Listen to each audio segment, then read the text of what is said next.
Selamat pagi dan salam sejahtera. Nama saya Nixon Anak Endawi. Saya merupakan pelajar ISMP Bimbingan dan Konseling semester 1.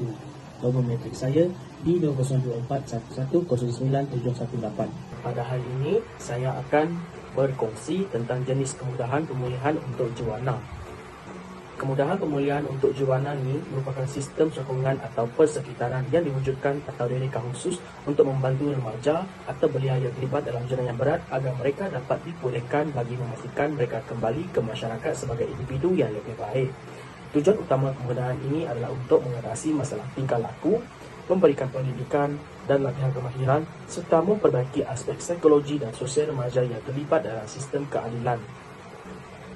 Terdapat 5 jenis kemudahan pemulihan untuk juwana.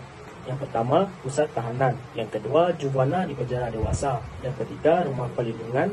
Yang keempat, pusat penerimaan atau diagnostik. Yang kelima, kemudahan selamat jangka panjang.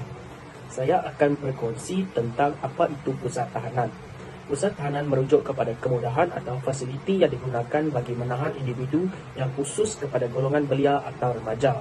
Belia atau remaja yang ditahan di pusat tahanan merupakan individu yang terlibat dalam kes jenayah atau pelanggaran undang-undang.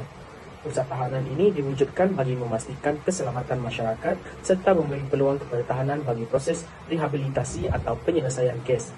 Terdapat beberapa kategori yang boleh dimasukkan ke dalam pusat tahanan seperti dibebaskan sebelum perbicaraan mahkamah, yang kedua berisiko tinggi melarikan diri, yang ketiga terlibat dalam tingkah laku berbahaya, yang keempat memerlukan rawatan fizikal atau mental, dan yang kelima sedang menunggu penempatan atau hukuman selepas perbicaraan. Dibebaskan sebelum perbicaraan mahkamah.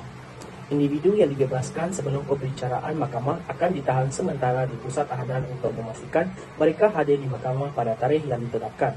Pusat tahanan ini juga berfungsi sebagai tempat sementara bagi individu yang belum dibuktikan bersalah tetapi dianggap berisiko untuk melarikan diri atau menunggu proses undang-undang. Mereka akan menunggu keputusan mahkamah dan proses perbicaraan yang akan dijalankan. Yang kedua, dianggap berisiko tinggi melarikan diri. Bagi belia atau individu yang dianggap berisiko untuk melarikan diri atau mengelakkan daripada menghadapi perbicaraan atau hukuman, pusat tahanan akan menjadi pilihan untuk mengekalkan kawalan ke atas mereka. Mereka mungkin mempunyai sejarah yang menunjukkan kecenderungan untuk melarikan diri atau bertindak merosakkan proses perundangan.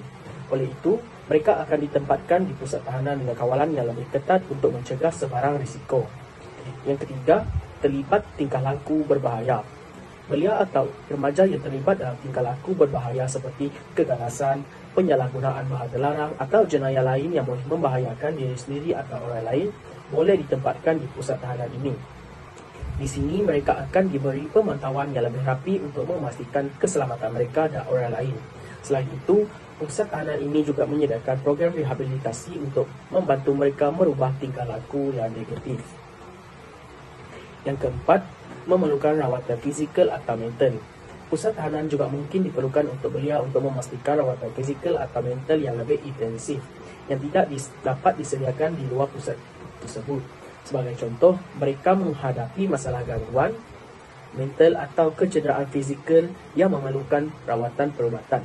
Pusat tahanan ini biasanya dilengkapi dengan kemudahan rawatan atau mempunyai akses kepada pakar perubatan bagi memastikan mereka mendapat rawatan yang diperlukan semasa tempoh tahanan.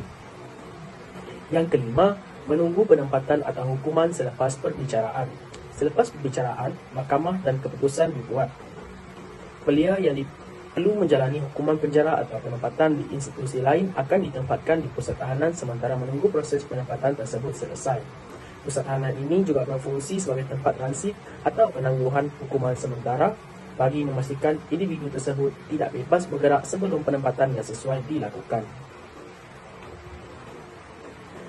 Sekian sahaja daripada saya, Nixon Anak Endawi.